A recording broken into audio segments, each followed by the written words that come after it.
Did you watch this today? Yes, it did. Oh, man. Okay, I have been sitting on this for a week. Okay. This is very fresh in my mind. When I woke up this morning, as I started to take a shower and I realized, okay, I need to talk about this movie today, I immediately got so mad. I wake up and it takes me about an hour to become a human being, but today it took me like 5 minutes.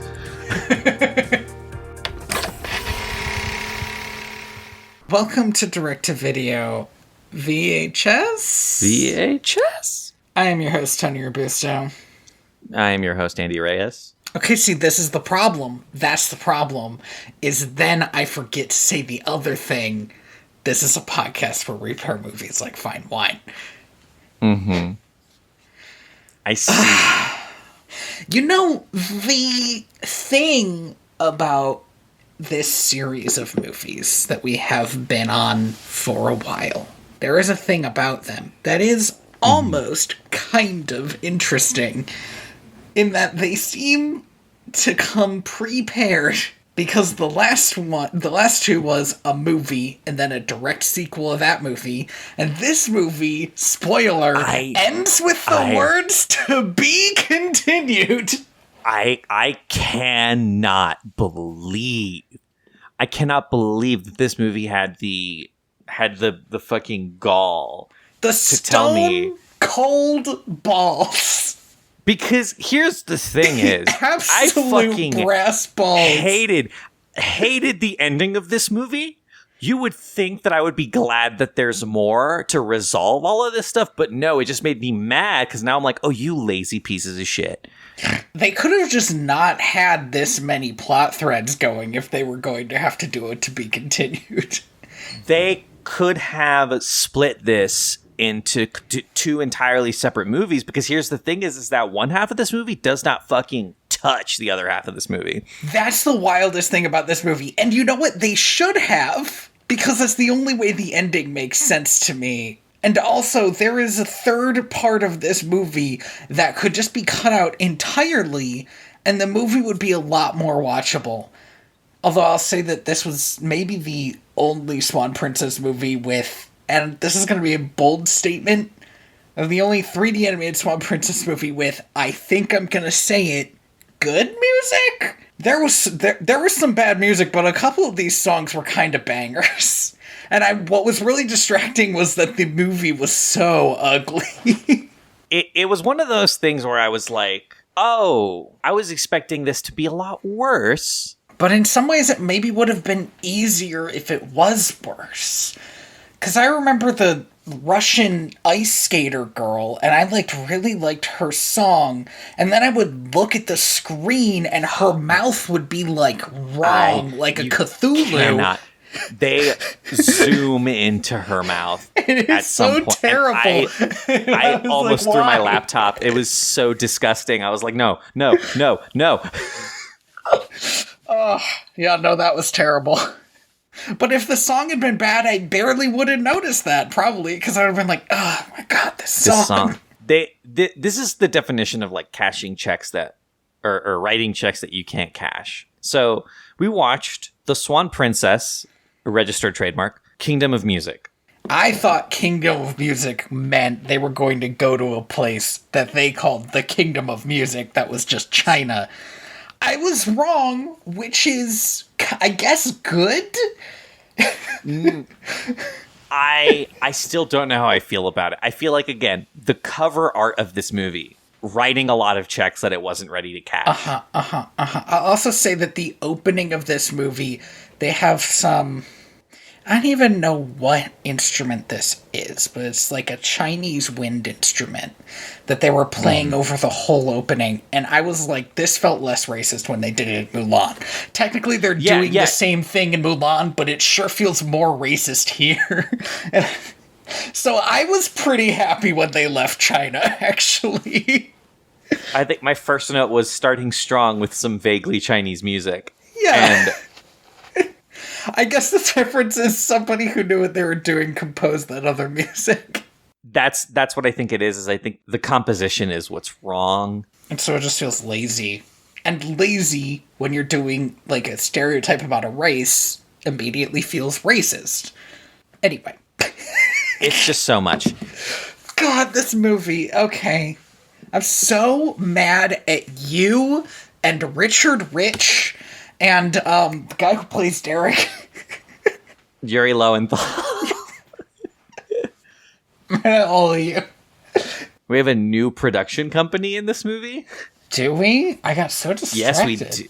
We do. Sony Pictures Worldwide Acquisitions Group. Okay, so this is like a new subsidiary of Sony we're working with now. As far as I can tell, this is a film division of Sony that specializes in acquiring and producing films. Okay. So, they've done a lot of stuff. A lot of stuff that I like. Like? Actually. The Raid 2. Okay. That's it. So not like, this is important though. Not like good films. Like, there's... I would say that the Raid 2 is a masterpiece, but... The Raid 2 is allowed to not be... like good films. Okay, the Raid 2 is allowed to be good, but it is good despite the fact that it is a sequel to The Raid. Do you know what I'm saying? Mm-hmm. Well, the Raid is also really good. The problem is that the Raid 2 is the exact same movie, but better. They're just like low budget horror films though, right? Like no, these are low budget action films. Oh, are the Raids action films? Okay, I've never seen one. I have never seen a Raid. No, they did, however, do they did the Evil Dead reboot. They did Wreck, which is a horror movie. Mm-hmm. That's the one about Wreck-It Ralph. They did Arrival. That's a movie that people liked. That is a movie that people liked. But it still seems like the movies that these guys do are like movies that you're not gonna like hang your hat on. And I will say that this movie is not a theatrical release, right? So it's Is it not? I fucking hope not. You don't remember back in 2020 the huge theatrical release for Kingdom of Music? Something was going on at the time. If I remember correctly, that I went probably straight to hampered, HBO. Excuse me. Yeah, it hampered its big. They had big plans, I bet, but That's why they didn't finish any of the Shadows. Oh shit! Sorry. Apparently there's a horse called Swan Princess. We're still in the production companies. Richard Rich, he's back at it again. So we start in. Okay, so I'm confused here because I was convinced that this world was fictional, but at some point somebody is the Russian XP contestant. They say that she's from the Kievan Rus, which is like a real historical thing. Weird. With like a date and kings and stuff. This is Ivan the Terrible, like. And so now I'm like, is this China or... I do not know enough to know if it's China. I would be very surprised if it was, because all the set dressing seems so half-assed. What do they call their country? Like, Camry? It can't be Camry. Oh, right. They do have it. Here's the fun fact is I can't look this up because nobody cares about this movie. Not even on the Swan Princess wiki? There's a wiki? Dude, I'm not going to the Swan Princess wiki. I found the Swan Princess wiki at some point. Do you remember the prince's name? Something Lee? Prince Lee... Chen? Chen Char, No, maybe? Chen's the dragon. Chen is the dragon. Lee, it is Prince Lee. You are correct. Oh, Lee Char's Wikipedia. It's Star Wars. Oh, man. Are you kidding me? This movie has 4.6 out of 10, huh? It is Prince Lee. It's Prince Lee and his sister, No Princess last name? Mei Lee. Oh, Cathay. It's Cathay. Okay. Well, now I'm looking at Cathay. It's a historical name for China that was used in Europe. Was it? Yeah, Cathay is a historical name for China that was used in Europe during the early modern period. What? Yeah. So, I might be more angry that somebody fucking did something, like, put an amount of effort into this, because it does not show.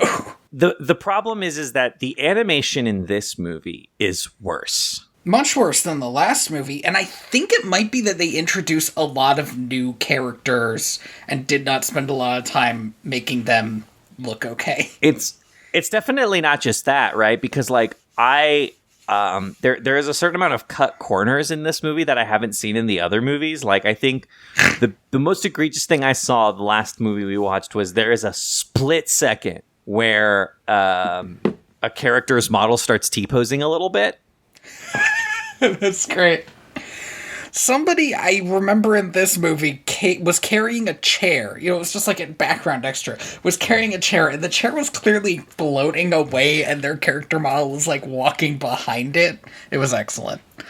Yeah, and this movie is chock full of that shit that I kind of stopped seeing it. Like at the beginning of this movie, like a lot of these, like when we start in the capital of Cathay. First of all, empty ghost town, right? Like there they is show some nobody people in here. like a market. This place looks like a fucking MMO ass town in World of Warcraft. Like it is just like empty, like not full of enough people for me to actually believe that anyone lives there. Yeah, there are two player characters, and the Emperor is a quest giver, but that's it. Mm-hmm. So the Emperor really loves his most European-looking son and hates his Asian daughter. And we find out Prince Lee is going to go to a singing competition. The greatest musical competition in the world. Low stakes. Also, this doesn't even matter. It's so irritating to me because, like, it's not about his competition. And, like, if they want to do a sing competition, they just do American Idol, so that sucks. But if they want to do a sing competition, they shouldn't have made him a prince. Because this whole time I was sitting here like, this emperor is going to send the prince away to do a singing competition in another country? Why? And meanwhile, he's going to keep the princess and her dragon that he cursed at home? This guy doesn't seem to make any, like, reasonable decisions. I also quick pause. Don't understand. Yeah. I just wanted to ask you. Go ahead. Where is this taking place? Because I think it's a fucking cave. No, that's the thing is he has like a secret underground fucking like Diablo ass looking temple that he uses to just have basically casual talks with his son, apparently. His son, join me in my evil chamber. I'm really proud of you. Good luck on your trip. No, your sister can't go with you.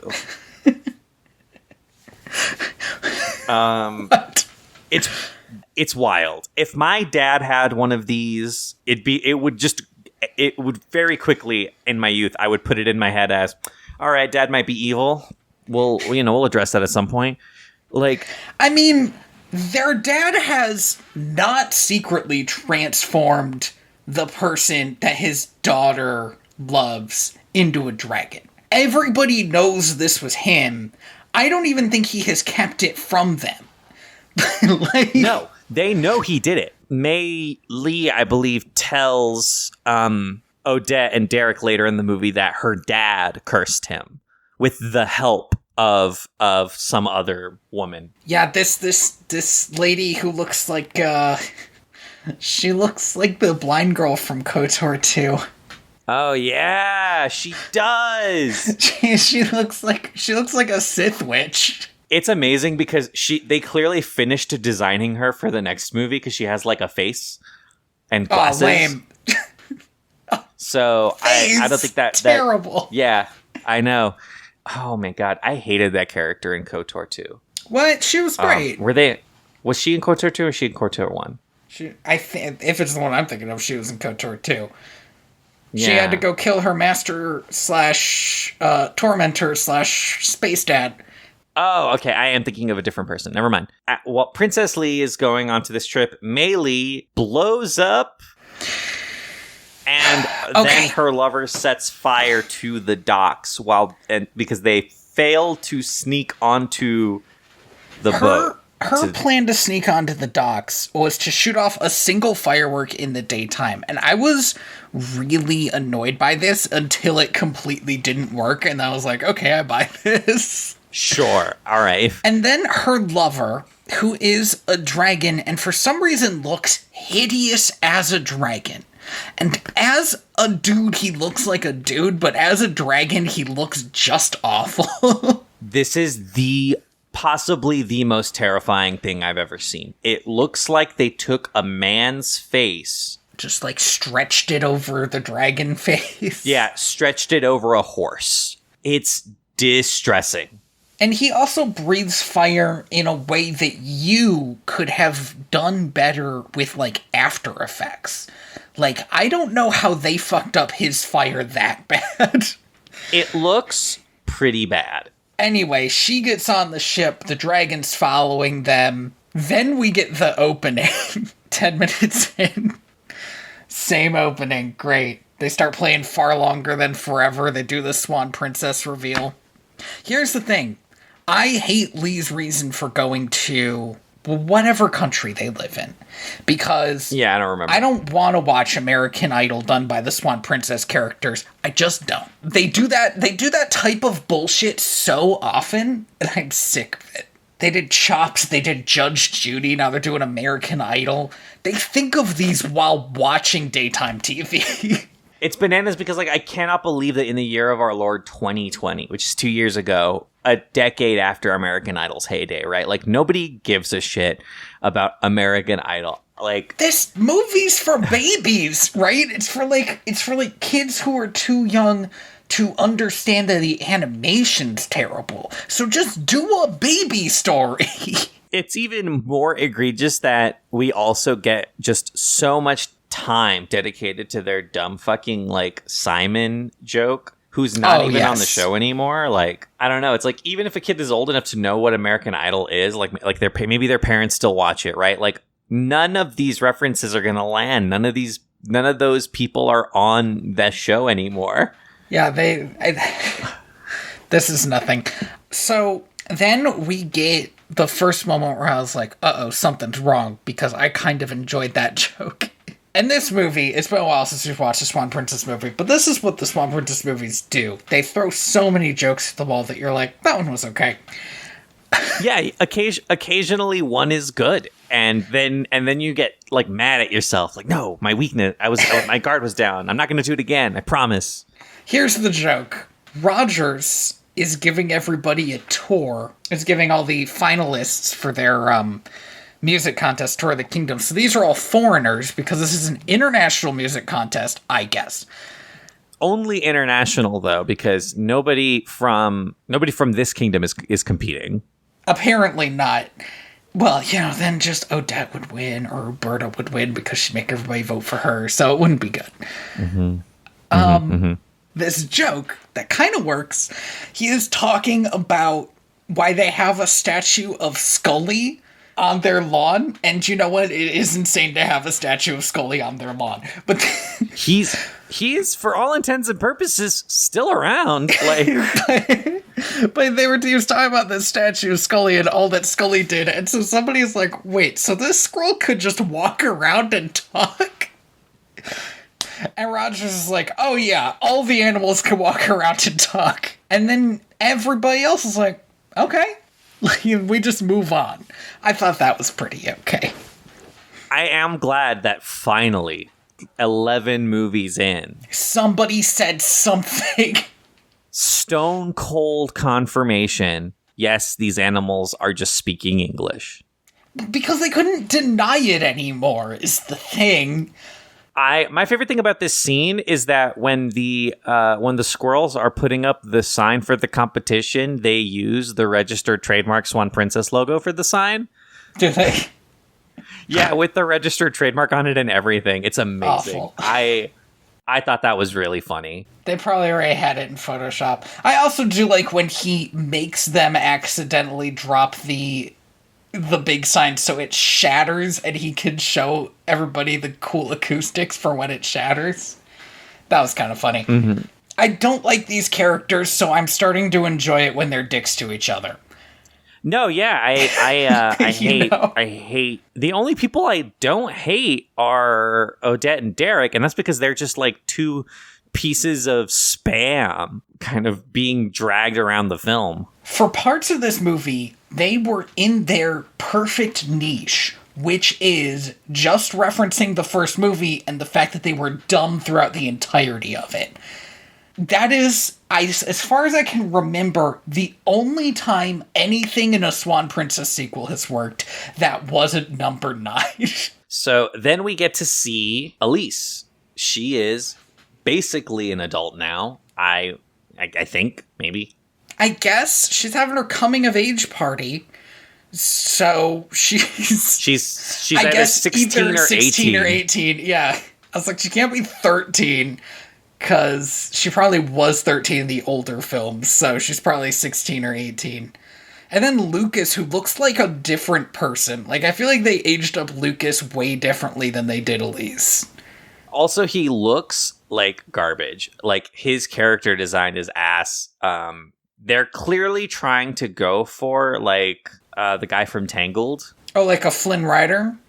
Yeah, like that kind of style of dude, and it just He does has, not like, work. cheekbones that you could cut yourself on, and I think it's the animation quality that makes that ugly instead of hot. And Lucas, this is maybe my favorite part of the movie because it shows what a misunderstanding these movie makers have of what constitutes charity. Lucas is growing flowers in third world countries. Oh, no, Tony. That would be so much more work. He is teaching people how to grow flowers in third world countries. Lucas, man, start with corn or something. It's kind of amazing how much I fucking hate Lucas. 'Cause I didn't hate Lucas before. He was fine. He was fine. He was fine, and I kept trying to give him the benefit of the doubt in this fucking movie, and it's hard. You would think that a character that I have spent the last fucking, 2, 3, 4 years of my life now knowing, I would be able to. And I think part of the problem is you're right. He doesn't look anything like Kid Lucas, who I still didn't really ever like. He was just kind of an annoying little shit.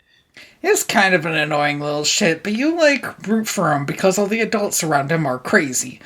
I don't know who this man is.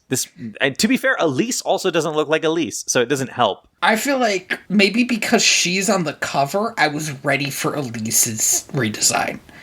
Because I'd seen it, or seen, a preview before. I don't think I knew what Lucas looked like. He looks bad. And to the point, he's not on the cover of this fucking movie, which is insane. It's crazy because if there's a story in this movie, the story that is the best developed, and therefore, by default, the best story in the movie, even though I hate this kind of story, is the love triangle. They spent time working on what the love triangle would look like, to the point where I feel like the scenes that involve the love triangle are just better animated than the scenes where it's somebody ice skating. So he should be on the cover should be about the love triangle. There's a fucking romcom ass story happening here. Part of the problem, right, is like all love triangles, I think, ever written, they have created a rival that is, by definition, so much cooler and better and more likable than the person that they have decided should be the quote-unquote winner. So you know that Bella is not going to end up with Jacob, but Jacob is 100 years old and dating a teenager. Yeah, and you know that Katniss is not going to end up with... Oh, I sure hope you're not looking for my help. I never read those books. What was the name of the other guy? I have no idea. I was asking May. Oh. I don't think she's going to answer, though. All right, well, anyway, she's not going to end up with guy who, is cool and actually is doing stuff. She's going to fall in love with Bread Boy, whose name I also don't know. I thought that they were going to do the thing that I have only, I think, ever seen done, and I'm sure there are some rom-coms that do it, but I've only ever seen it in Enchanted, No, Enchanted doesn't even do the same thing. But there was a bit where I kind of thought that Lucas and Lee were going to become friends. And part of the pressure here was that there was at least a friendship between them. So they would have even felt bad if either of them had gotten with Elise. But that doesn't happen. In fact, Lucas and Lee spend no time together, which makes the end of this movie make zero sense. We're gonna get there because there's so much buildup, and there again, this is the thing that we're gonna talk about, because the other plot of this movie, which is Mei Lee trying to cure her artist boyfriend's dragon issue, doesn't matter until the end. So I'm just gonna not include it in the summary until we need to. So that doesn't matter. However, I do want to mention, I might have said it at the top, it is the only reason for any of these people to actually be here. Because a decent, maybe not even a decent, but a well-imagined sequel to Swan Princess is somebody else has a curse exactly like hers, and they come to her for help. I could see that as a story. No, for sure, it's super interesting, but it doesn't really amount to anything. No, I was so excited. I thought that the mystic arts were going to come back. Forbidden arts, I think, but yes. Sure, yeah, the forbidden arts were going to make a comeback, like, oh, but no, instead we just get, like, Scully does some bullshit, but, like... Okay, actually, if we're not going to talk about that, I do want to talk about my one note that I had. My idea was that we would talk about it after it matters. We're going to come all the way back to the beginning. Yeah. Perfect. So let's focus on the rom-com events then. Yeah. Plot A. So Elise and Lucas are hanging out. Lucas has just gotten back from, who knows, a 6-year maybe, just touring the world, teaching people how to plant flowers, specifically tulips, I assume. And Elise is so happy to see him, and she's like, we need to make out right now. And Lucas is like, nah, we're just friends. They are so into each other, and Lucas has the same problem that he's always had, really, which is being a dumb shit and being like, oh no, I could never end up with her. And it's like, dude, her tongue is like almost at your throat. Come on, man. Dude, let's not talk about that, because there is a scene in this film that legitimately I had to pause the movie. So yeah, because that's the thing though, is Elise is like let's do it, let's kiss, I'm here. And right. Lucas is like, no, we're just friends. And now I'm going to go Morse code to Rogers how horny I am for you, which is so weird. Don't do that. It's extremely weird. I was baffled by the fact that he continually goes to Rogers for help, which works in the end. But I was like, I hate Rogers so much. You have got to talk to anybody else about romantic stuff, because Rogers is bad at it. Talk to Prince Derek. What I wanted somebody to say to him was like, look, maybe you won't get married, but you have been best friends for most of your lives. You're still going to be important to each other. And if you do want to pursue it romantically, you're already really good friends with her. Just like open it up. But nobody says that. I would have loved a conversation with Prince Derek. But Derek's not in this fucking movie, except when he's talking about what a fucking idiot he was in the first movie. Because he's in the other movie. So, occasionally, sorry, Odette will show up and, like, have a very brief conversation with Elise and then disappear back into the other movie again. It's incredibly pointless. So, Elise goes to meet Prince Lee when he gets there. He's late, apparently. All of the other contestants have already been there for a couple days, I guess, but they can't start the competition without him. He's coming from fucking China, okay? They're all in, like, European or like, Russian. I don't know if you count Russia as European. It's difficult. But, like, they don't have to come from China, okay? No, for sure. But it's just one of those things where it's like the movie didn't have to do this. I guess one of them's from Africa, because there is a very rough African-style song. Sorry, go on. I just don't understand why he's late, because there's, like, no tension there. He just is. He just is late. He's just the last one to show up. I think if Here's what I think it is. I think he's late so that Elise is already like, and they don't play this aspect up. Elise is already like, well, he's late. You know, I think the idea is that they have to start off on the wrong foot. And so, to start off, he's late. You know, think of like Hallmark level rom-com. That's where we're at. I don't know. It's just, it's so much, how do I say this? It is worse-er Yep. than a Hallmark. It has so much less thought put into it than a Hallmark rom-com, which is an insane thing that I'm saying. The Hallmark has a pattern already, and they don't. Yeah, they have a template. Yeah.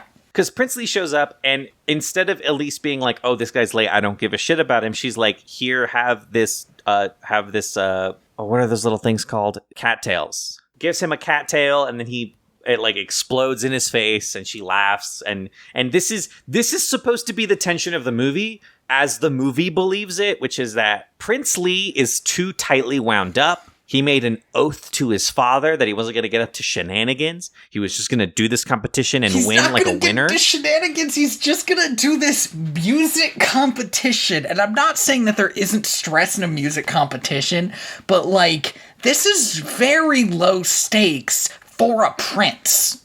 He's a prince. Yeah. I wish he wasn't a prince.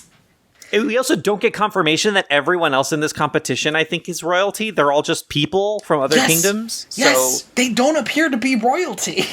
He's tightly wound up. Elise is too much of a child, and there's tension there. Except what is actually coming across to me is that Prince Lee is uncomfortable, is far away from home, and Elise is being kind of an asshole. Elise is being kind of an asshole, but as far as she's concerned, she's never going to see this guy again, so who gives a shit? I am okay with this guy being kind of an asshole. If this guy wins the competition, he sings at her birthday party. Yeah. Like, that's the stake. If it was me, I'd be like, I might have to see, this guy might be in all the family photos. Right? She could probably bribe the judges into giving him a low score. Mm-hmm. The pacing in this is unbearable. So we start the music competition. It's one song every day, already bananas. I don't know why we're doing this. Well, it's established that it's not actually a music competition, which is the most buck wild. It is, like, generically a competition, because the only other thing we see is the chef guy, who's back, by the way, he's back, juggling knives, and then it's like, so the idea, I think, is that actually the people of this kingdom are doing this talent show, but then the end of the talent show every day is these actually good singers. It'd be like if at the end of American Idol they brought in Madonna or something. That would be amazing. Like, okay, now I'm gonna sing so you can all hear what it sounds like when a good person does this. That would be such a baller move, actually. They should have done that. That would have been fun. The first song that we get is the kind of vaguely Lion King style dubstep. Vaguely nothing. It's in shadow and you see a giraffe at first and it's like, this is a rough setup, guys. Yeah, you guys can't do this. And so everybody in the audience knows this song. They all start singing along. It's like, this was the pop hit of the summer. I don't want to be like rude. This song isn't the weakest song, but it is pretty bad. I was very distracted by how racist it felt. And then it's like, it's kind of dubsteppy, and all dubstep songs sound the same to me, so I don't care. I don't know if that is showing my age or my whiteness, by the way. No. As a person who, I am super big on electronica. I love EDM. I love all that kind of stuff. This was real basic. This was like nothing. Okay. It was very, very simple, like hard style with some like African instrumentation thrown in, and I was very bored with it. And then on top of that, also, it was just kind of, I don't think it was like ever, it never got to a point where I was like, this is racist, but it was one of those things where I was like, I don't feel comfortable with this. Yes. This could very easily just not feel a little racist. Like, it didn't need to go quite as rough. I do think the thing that made it feel worse was the fact that it was the Lion King themed, which is like, it's such a big continent. And there's also just like, this is the only black guy in the movie. This is what he's doing. You know, it's not like maybe the song itself, it's just the whole, just everything around it that kind of hurts it. Count your blessings, man. They could have done some real bad shit. We get some American Idol jokes, and in the middle of this... let's drill down on this real quick for a second. There are 3 judges. Yeah. It's Uberta, so you're like, oh, great. Rogers, so you're like, oh, amazing. And then it's Jean Bob, which I was like, oh no. This is going to be the worst. It's going to be these 3 characters interacting. The 3 characters who, as a viewer, I can least stand. Individually, every time these characters shows up, they suck the energy out of my soul. Like a vampire. All 3 of them together, it's taking a knife to my soul. I cannot. And yet, I was surprisingly okay with Uberta and Rogers. Is it because Jean Bob was so bad? Yeah, I think it's because Jean Bob is like they have never done this character in a way that where I enjoyed it, and it over time has just gotten worse. Like, why hasn't anybody eaten this motherfucker? Jean Bob is at his best in the first movie when he has a reason for being kind of a weirdo, like kind of a creep who's always trying to make out with Odette because he thinks he will turn him back into a human. And him being afraid of everything is because he's a fucking frog and does not want to be killed. And that's fine. And then every movie since then, when they got rid of John Cleese, and then they kept making him worse and worse. He's just like... And the same thing happened to Uberta and Rogers, right? They just like became more and more like Flanderized. They just became more and more the strongest part of that character and less of a fully realized character. It's the Simpsons problem. It's just obnoxious. We probably won't talk about it again. I believe it's in the middle of this song. No, it's not in the middle of this song. If you're about to talk about what Elise says, she yells that she wants anybody but Lee to win because the dubstep music stops exactly there and everybody in the audience hears it, which is kind of great. She's also sitting next to Lee, which makes precisely 0 sense. The fact that her and Lucas and Lee are all sitting up in this like weird, almost Shakespearean balcony while everyone else sits in the stands. She and Lucas get a box seat, okay? She's the princess. He's her guest. I get that. Lee is performing. Like, he was just on stage and he came up here? Is it because he's also a prince that he like automatically gets to share the box seat? But Odette and Derek aren't there. Is it because they're organizing the event?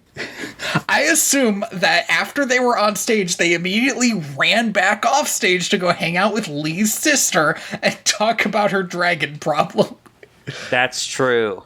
They were like, shit, we have another movie to get to. They have to go build a bridge. Somebody listening at home just laughed at that great reference to Princess Tomorrow, Pirate Today. This is one of the few times that Odette actually like comes into this movie. No, this is fucking Uberta, isn't it? I believe so. Who are we talking? Yes, Uberta makes... It would have made sense if it was Odette, huh? Uberta makes... She's too busy. I guess she wasn't there then, because she probably would have talked about it. Uberta makes at least, like, a promise to apologize, because, like... You can't just be an asshole to somebody reasonable. Especially royalty. Yeah, there could be a war. There won't be, because that would be really tough to, like, wage war. It's a bit far away. Yeah. But they have dragons, so maybe there will be. Maybe there will be. So Elise goes to complain to Lucas. I don't want to apologize to this guy. He sucks. I hate him. Lucas is like, listen, man, I'll be cheering you on from the sidelines. Just do what you got to do. Lucas says a thing... I think it's a little earlier than this, where he, like, basically talks up Lee without, like, realizing he's talking up his rival. And that was the bit where I was like, okay, maybe this movie's going to do something a little interesting. But it kind of drops immediately this idea that, like, Lucas feels anything but animosity towards Lee. Yeah, but and the other thing is, and I love this, is that up until the end of the movie, Lee doesn't even know Lucas exists. No, and it's really... Lee also it's does kind of not awesome. know that his sister is here. I don't think he ever figures it out until the end. He doesn't. I don't even think he figured it out until his tutor, who realized she was here immediately. He saw her get on the ship. His tutor... No, he planned this with her because the box that she sneaks into, he put there for her. Did he? Okay, that's amazing. Does she he's know in that on he this planned shit. this? Yeah. Because he, like, looks over, sees her sneaking out, is like, oh, let's look over here. Let's look at the stars a bit more. It's good. It's the perfect amount of sea air is good for the voice. Yes. And he's the one who's like, look, your sister's curse is lifted. And it's like, okay. I loved that. Lee was unaware that she was even here. He should be like, what the fuck? What are you doing? Dad is gonna be pissed. So Lee shows up in this like little tea party zone or whatever. The place to play the harp, because Elise plays the harp now because she's a princess. So that's her princess activity, you know. Some princesses get spinning yarn, other princesses get playing the harp.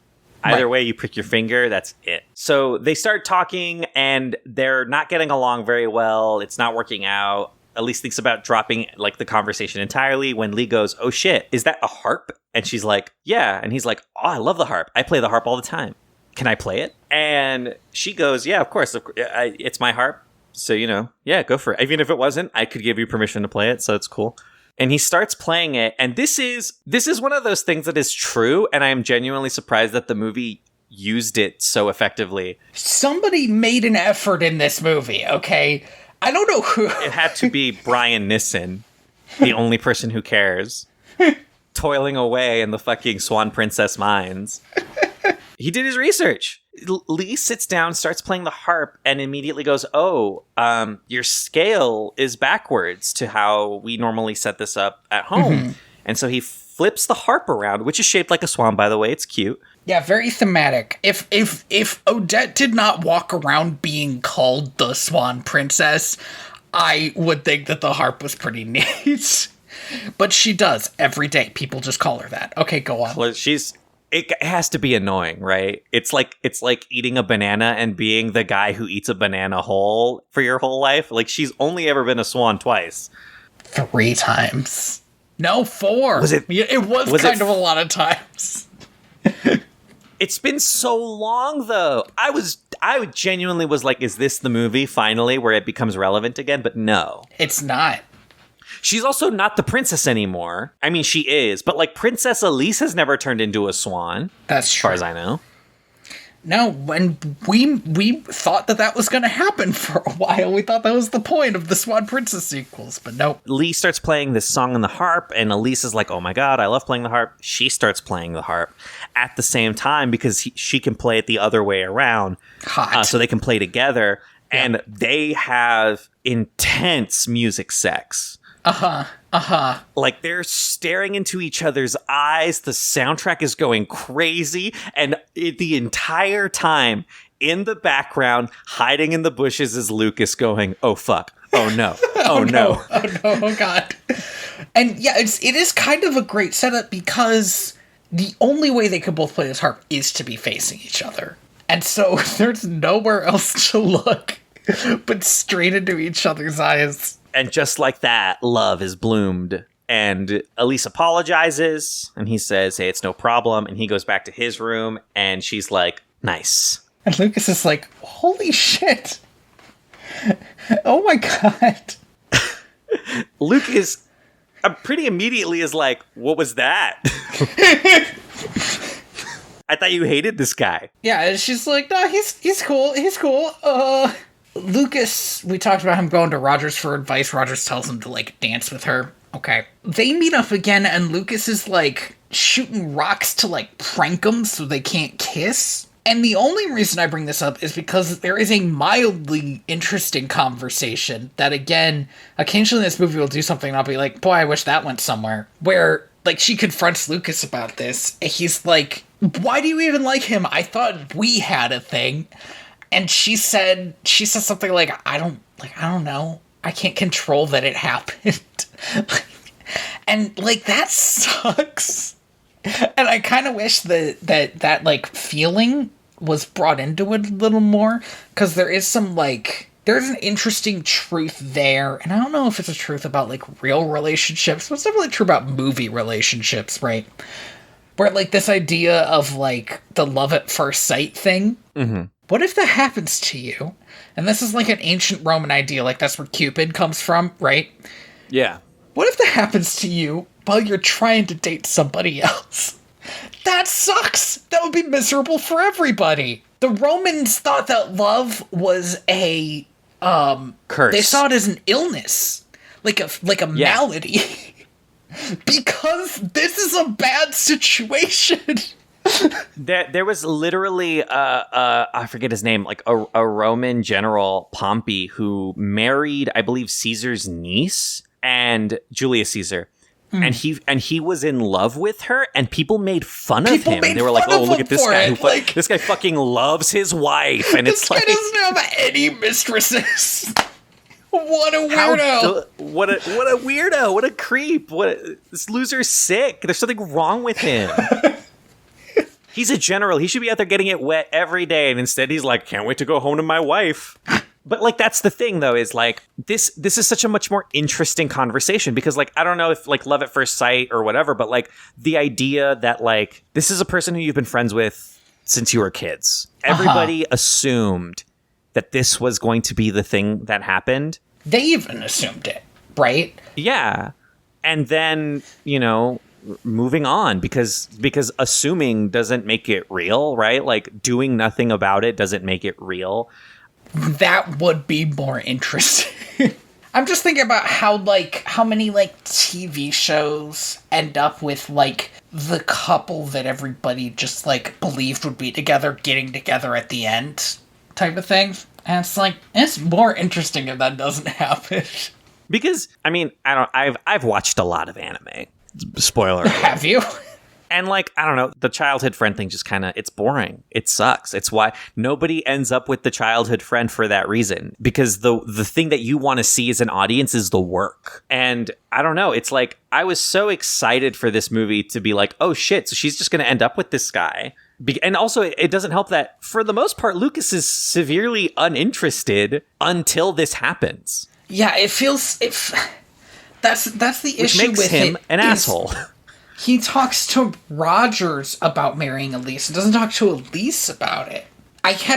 What bothered me about the love triangle subplot was I wanted a better love triangle.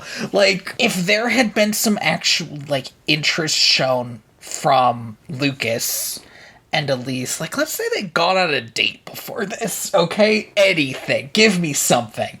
Then, like, you could be stuck with, like, this really interesting tension of like, where do they go from here? But that's kind of the problem, is like, Lucas is a manipulative asshole because he just assumed. I honestly don't want to put this on Lucas. No, I'm putting this on Lucas. Well, because I was gonna go more broadly, okay? Okay. The writers of this movie write the most boring romantic interactions. Do you know the other romantic... The only, I believe, other romantic relationship that appeared over the course of the sequels is Rogers and Uberta.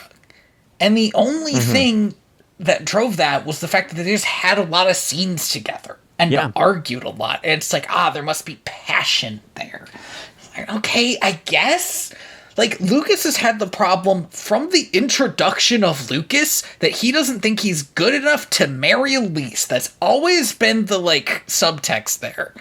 And, like, that's fucking boring. He was supposed to have gotten over that and moved on to something else. But instead he's just, like, stuck. He's stuck in amber, like everybody is.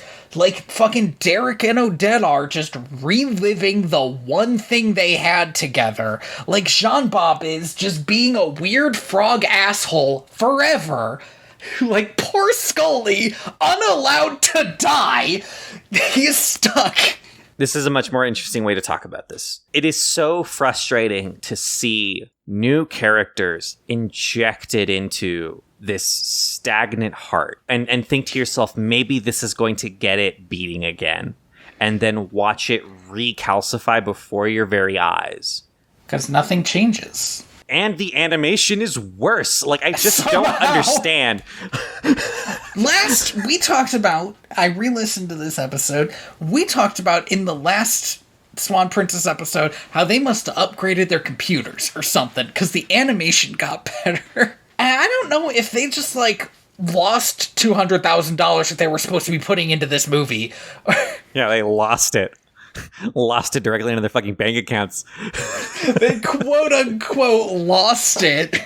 Richard Rich is living it up somewhere. There is something that this movie does that I have not seen these movies do in a really long time, which is that this movie has 2D skyboxes for the backgrounds, and they look like shit, but they look better than the, like, 3D rendered backgrounds that the movies had been using thus far. Mm-hmm. And for a moment, I was like, oh, are they doing this to save on money, or are they doing this because they think it looks better?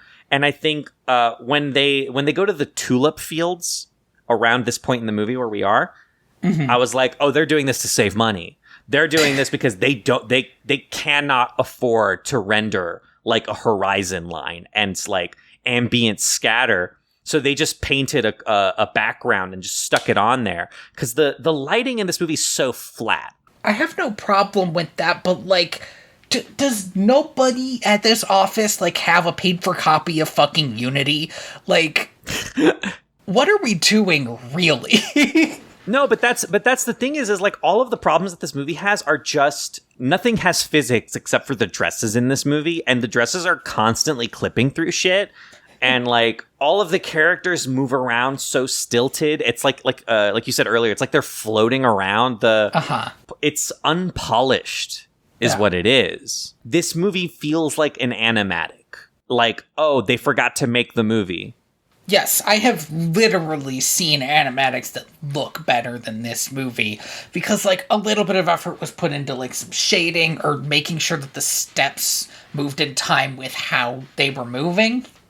Which, you know, makes sense because when somebody makes, like, a 2-minute one, it's different than making, like, a fucking hour and a half one. But it's so odd for this very long-running series to just feel like no effort's been put behind it. It's one of those things where I really felt like, oh, you know, we had a pretty good run. The last couple of movies were pretty fun. But, like, there's a part of me that's like, maybe the animation never got better. Maybe I was just having more fun. Well, number 9 isn't in this movie, so it's possible. God, I know, what an asshole. I cannot believe he was too busy. He was in a third movie that we don't get to see. Well, he lives in a different kingdom, technically. True. So around this time, we get to see the 2 more. Let's just go through all 3 of them. The other musical contestants, we have the other boy, who I believe is supposed to be from India, although I did think that he was from the Middle East at first. He's the last one, but I'm doing his now because his is really boring. I literally cannot remember his. I watched this like a few hours ago. It's just like a generic pop ballad, but in Hindi, maybe? No, sure. Because I put in my notes that Lee was the only one who sang in his own language. Oh, interesting. Heck, man, I was half paying attention. No, that can't be true because there is some basic Spanish in one of them. That's true. But it's like pop Spanish. It's real basic. Dejé mis pantalones en la biblioteca, like that level. Yeah. It's I could put together what she's saying, and I took 2 years of Spanish. Like, It's that level. And she's supposed to be doing like kind of like a combination like flamenco style like thing, but she's not really doing that. And the song, like I said, the song is just like a generic pop song, so it's kind of like nothing. And then the Russian one does like an ice skating thing that reminded me that Swan Princess was originally like a ballet. Yeah. So she does like an ice skating routine that looks really bad with like some like knockoff Lindsey Sterling music on top of it. I was really distressed by how bad it looked because I was like, oh, this sounds okay then. And I was like, her mouth, the way she's moving, it's all rough. It feels like the least amount of effort was put into this movie. And then we get Lee. We can't get to Lee yet because while all of this competition is happening, Lee and Elise are having like every single rom-com interaction that you could possibly have. They go out to the tulip fields to go see all of Lucas's tulips. And, a little rude. A little rude. Look, yeah. I'm not saying Lucas isn't an asshole in this scene, but it's rude that she brought him here. However, this is amazing. She brings him to this. Lucas gives everybody a tulip, and he gives Prince Lee like a broken tulip. I honestly wanted Lucas to apologize about this.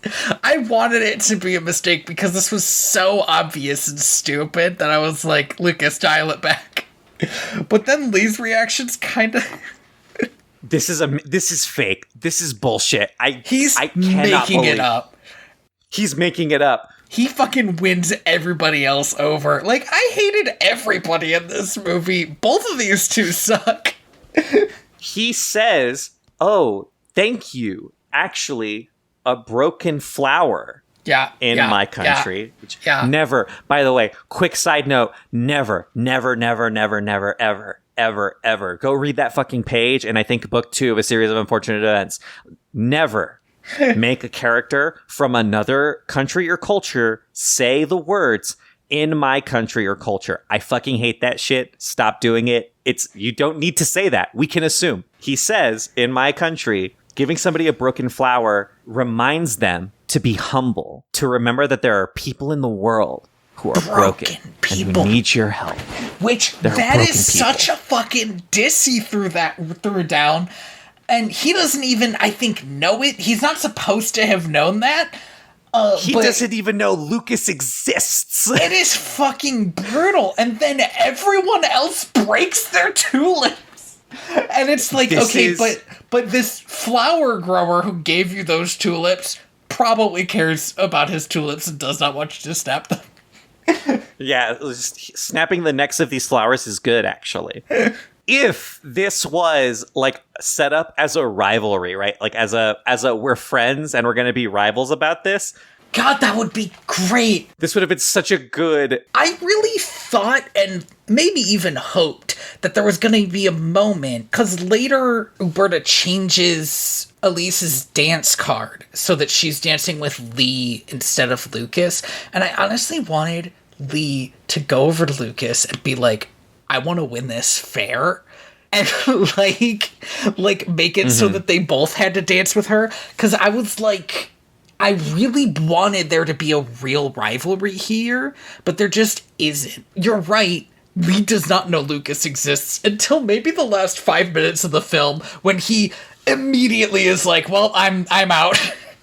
I guess I gotta tap out. Which makes zero sense. There are broken people in this world who need my help. This piece of shit. This is the best scene in the movie, which is a shame because it happened so soon. There's another one, right? There's like another moment. I do not remember. Elise shows off, and again, this was the bit where I was like, oh, there's gonna be like a real rivalry here. Elise shows off all the spy stuff. Oh, yeah. To Lee, and I was like, she's giving away state secrets. Now she has to marry him.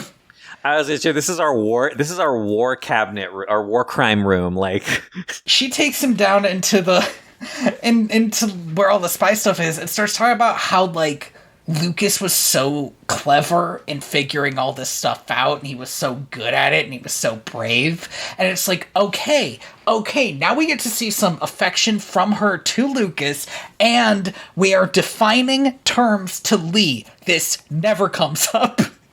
I thought it was. I thought he was gonna be like, I respect you or something, let's do this. Nothing. Nothing. They never talk. Yeah, Lee hears all of this and is just like, damn, that's so cool. Maybe one day we can go on cool spy adventures.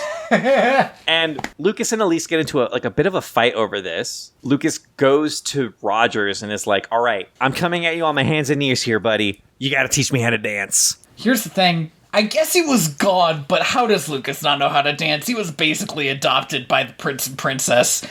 Here's the thing is that while Rogers is trying to teach Lucas how to dance, Lee is, I guess, taking a midnight stroll.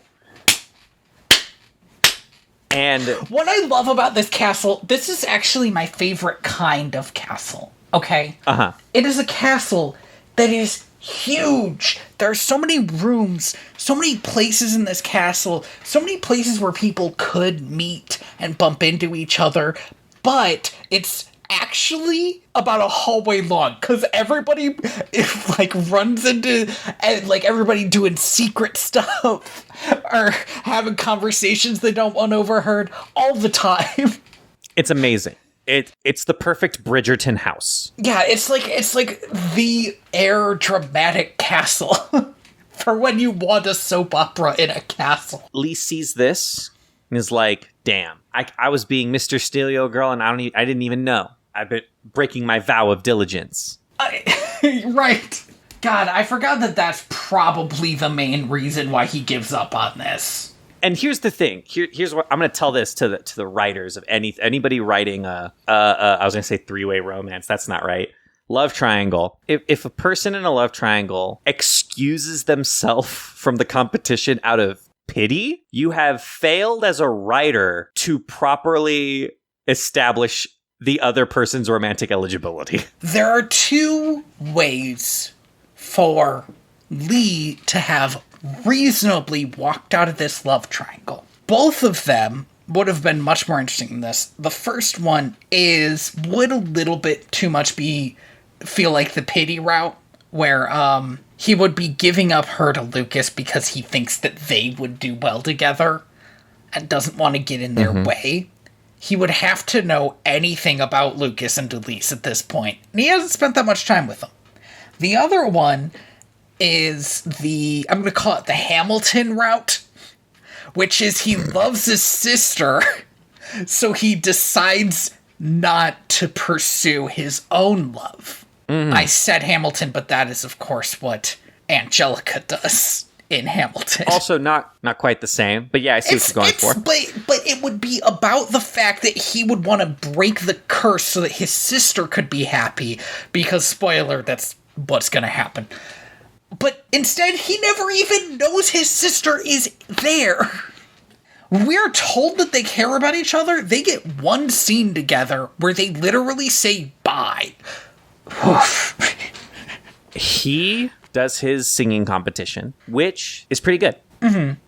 He sings entirely in his own language, and he's like, there's this like forest of cherry blossoms around. I think maybe that's what they are. I think they're cherry blossoms. Cherry blossoms strike me as Japanese more than Chinese, but you know what? That's not true. They had a similar thing in Mulan, right?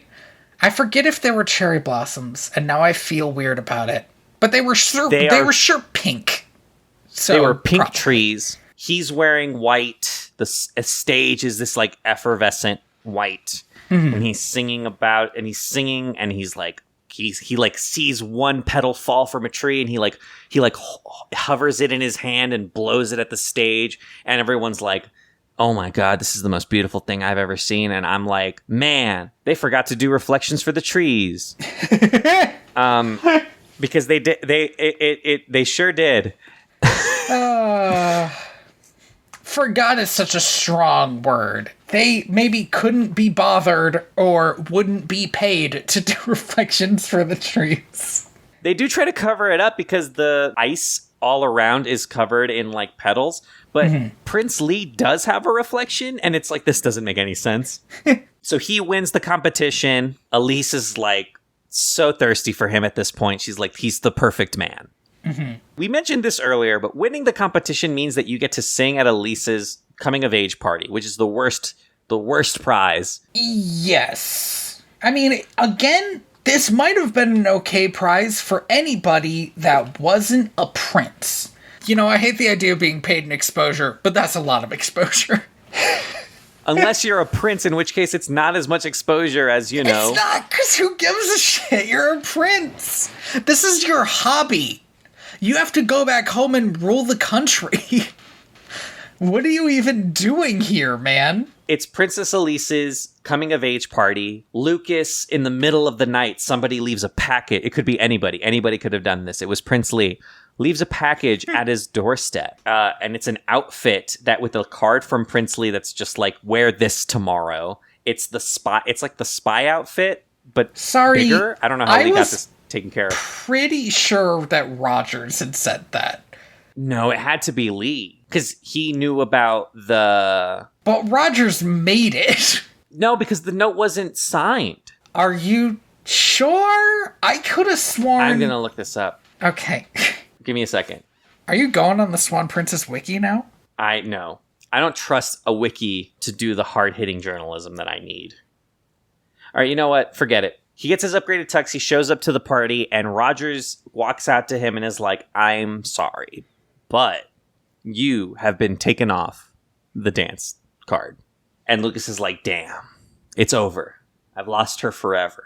He's still gonna go, which, honestly, good on you, man. Yeah, at least show up. And then, I don't know exactly how this was supposed to go. Was he supposed to sing and dance at the same time? Like, no, Derek was supposed to dance with her for the first dance that he sang for. And he was like, can I request that instead of singing for that instead of dancing with your father, you dance with your love interest? And they're like, okay, I guess. Well, I'll just go with this. It would feel weird to say no. So Lucas dances with her while Lee sings basically a song about giving her up. It sucks. The song is fine. The contrivance of this moment sucks pretty bad. It sucks pretty bad, particularly because I don't feel like Lee has any reason to be doing this. I don't feel like Lee has any reason to be, like, sacrificing his, like, romantic relationship here. But he does. The entire time all of this is happening, Princess Mei Lee has snuck aboard Prince Lee's ship. It is so weird to go back to the beginning of this movie now. Okay, yeah. She has her own movie. Her and her grotesque boyfriend, he's Chen. He's an artist. They fell in love, and her dad cursed him to be a dragon. He's only a human in the seconds that the sun is touching the horizon before it goes below it completely, which is pretty baller. Yeah, it's pretty brutal. A pretty brutal curse, actually. Because, like, Odette and Derek, they get, like, a whole night. They're doing this because, one, her dad doesn't want her to leave. Although he does want to break the curse, but his evil assistant says that it's impossible. I don't know if he has regrets about this curse, or if he is just like, can you break the curse? Because she's not fucking giving up. Because the curse, spoiler, has to be broken by... God, the way they say this is so contrived. Because it seems like it's a curse on him. Because his kid needs to give up their true love. Those are the terms and conditions.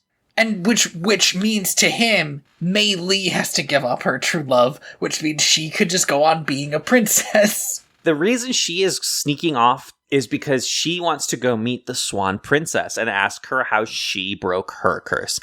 Literally the most reasonable thing I think any person does in this movie is to ask the Swan Princess how she broke her curse. She doesn't get a great answer. Yeah, she gets a pretty bad answer. Well, first I died. Well, no, technically I killed her by breaking her heart, and then we kissed while the sun was setting over the lake. Derek's like, so I confessed my undying love to a woman that I couldn't tell wasn't her. Is that so bad? Is that so bad? And in another scene, she's like, Odette had to die to lift the curse. And Dirk's like, she didn't die. She's right here. It's pretty good. It's like, this is like the most fun that Derek has been in many movies, because it's just him trying to defend the absolute bonkers shit that he pulled in the original Swan Princess. I was under a spell. I couldn't tell. And I love Odette softly consoling him, like, I know what happened, but also, no, I'm not going to explain this. And there's a great bit where they're like, these two lovers are holding each other, hoping to break this curse, and Odette's like, I think you have to confess your undying love now, and Derek's like, no, I did that earlier. And she's like, I think you did it again. And he said, well, you were dead. So how would you know? And she's like, oh. I think he said kinda dead. So, well, you were kinda dead. To be fair, she was, I believe, at the time, a ghost swan. It was weird. I had a note here. Let me read you this note. I was like, too bad Derek and Odette don't know any magicians. Except the one, Bridget. And number 9, maybe. And then as I was writing that note, they're like, we have to go see Scully! And I was like, fucking Scully? Why? I cannot believe that this fool has been dead in more movies than he has been alive. Many more movies! He was alive for, like, the end of a single movie in which he dies. Good for him, still getting work. They go to Scully. Derek gets to shoot a bow At a dragon. to nick the scale of the dragon so that they can get some dragon blood to try out a potion. A transformation potion, yeah. The potion, I believe, ends up just giving him an extra finger.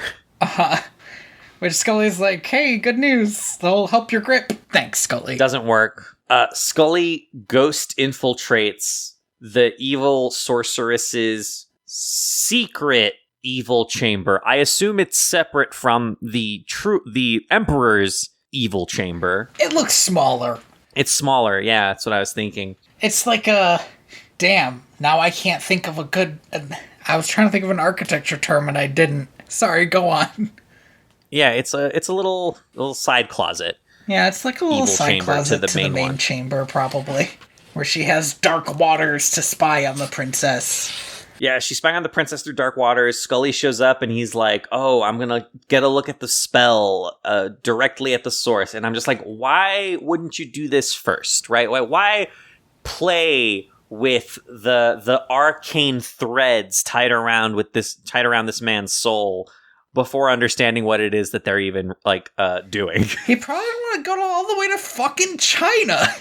How long does it take a ghost to go to China? I certainly don't Apparently know. not that long. No, he's not only that gone long. for like a day. It's possible he has to walk through like a dark door to get there, though, you know? Like, he has to enter the underworld, and then in the underworld you can come up wherever. They don't explain how he got to China. No, but he gets there, he sees it, he knocks over her dark waters, he comes back. He describes to Mei Lee the characters that were written that he saw. She reads it out to him and he goes, yeah, I know it. This is exactly what I thought it was. The only way to break the spell. He was worried this is what it is. This is a good Scully, by the way. Thanks. I've been listening to these movies for a long time. He's like, wow, I did get broken out of it, so I don't know if I can go back to that place, that dark place. The only we. It's like a Kermit impression, right? It's in there. It's in there somewhere. Mm-hmm. And he's like, I was worried about this. Turns out the only way to break the spell is if the Emperor's child gives up their true love. And I immediately at this moment, about 30 minutes into the movie, saw the ending. So it's very obvious what the ending is, right? But there could have been some fucking dramatic irony, some dramatic tension in knowing what the ending is going to be to this movie and still like seeing this romance start to blossom. But the thing is that Lee never finds this out, because what should happen is he should be falling in love with Elise, and he finds out how to break his sister's curse, and is like, there's only one thing to do. I love my sister more. Like, that would be something. But they don't do that. No. Once they find this out, the dragon, Chen, he is like, I'm done. I'm tired of this.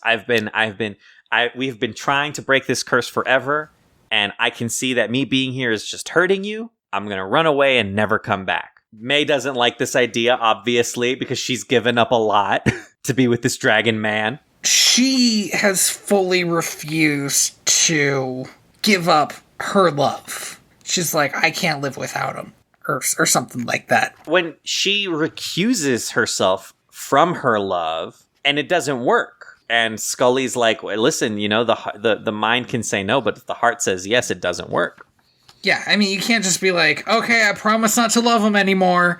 It's just not good enough. So he runs away, and then the next night, she's waiting for him to come back, and he doesn't come back, and her heart's broken, and she's like, I'm going to be sad forever. She dramatically faints.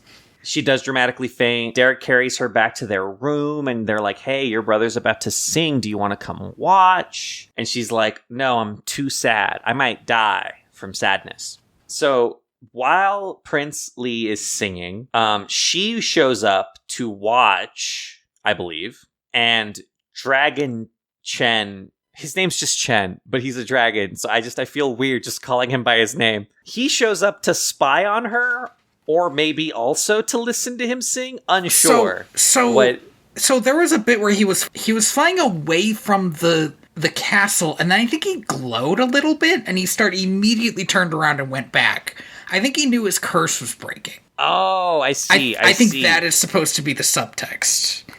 Okay, so he starts going back, his curse breaks, and she turns around and is like, oh my god, but how? It's not sunset. And this is when the attendant, who has been in this movie the whole time, the only person in the film to know what's happening on both sides of the film, yep, says to Prince Lee, your broken heart has broken the curse.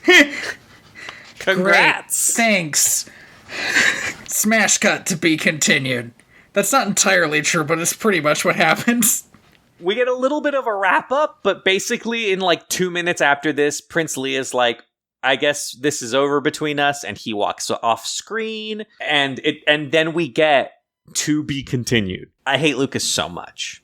I maintain that it's not Lucas's fault, it's everybody's fault. This movie had stuff in it that could have made it a decent movie. But all the stuff that they spent time on sucked.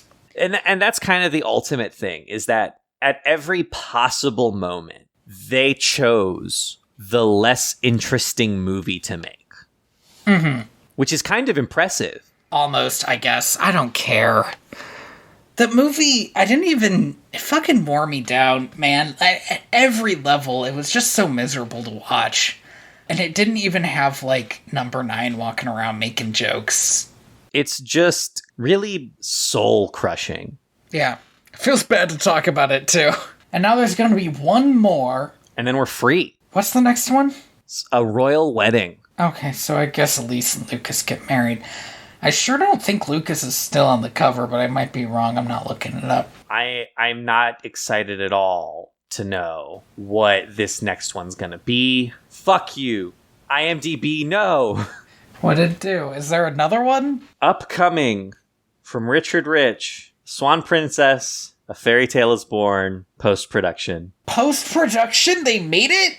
Or does he always claim post-production? I think IMDb does always claim post-production. I'm just wondering if Richard Rich always claims post-production on his tax scam. He's got to get it out before April. We're free. After this, unless I hear some truly wild shit about this, it sounds like a reboot. We're done. I am never watching a movie touched by this man again. And this is me formally saying that we're never watching the Alpha and Omega series. Oh, amazing. We might watch Trumpet of the Swan. Thank you for listening to Direct-to-Video. VHS? VHS? I have been your host, Tony Robusto. And I have been your host, Andy Reyes.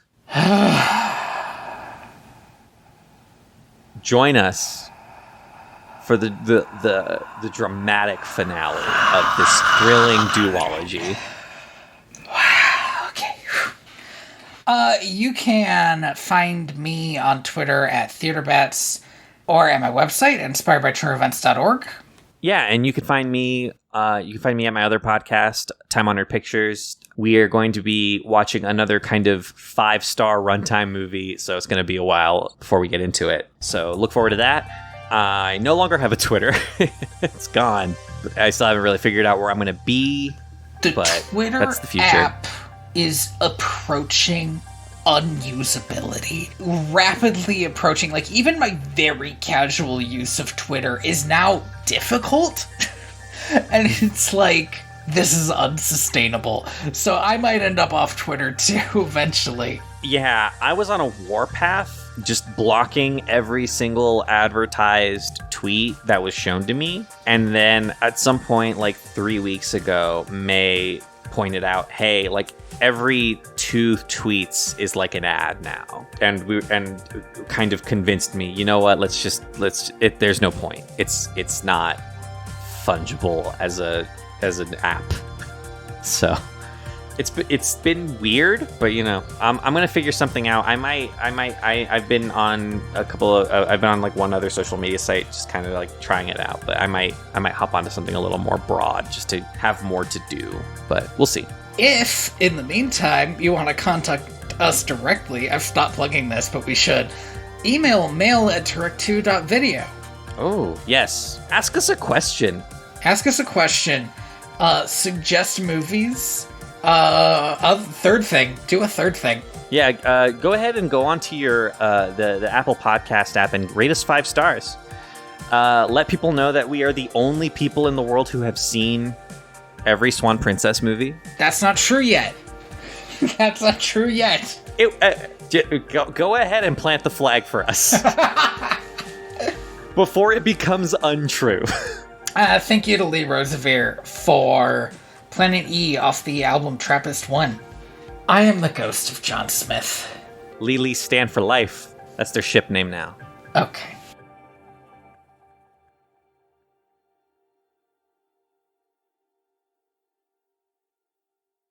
By the way, it was extremely chill to have you do an episode, because it had been so long since I listened to an episode that I myself hadn't had to edit. It was wild. It was great. I kind of love the feeling. It's a lot like listening to someone else drive your own car. There was a moment there where I was like, I'm pretty sure we had a super long tangent that Andy just cut out. I'm very hands-off when it comes to that kind of stuff. I usually only cut stuff if I listen to it and I go, oh, I just said a bunch of bullshit, and I'm just going to get rid of all of that. Okay, I do the same thing. Like, usually I'll leave your shit, because I'll be like, oh, that's an interesting point Andy made, but like, man, I sound like an idiot.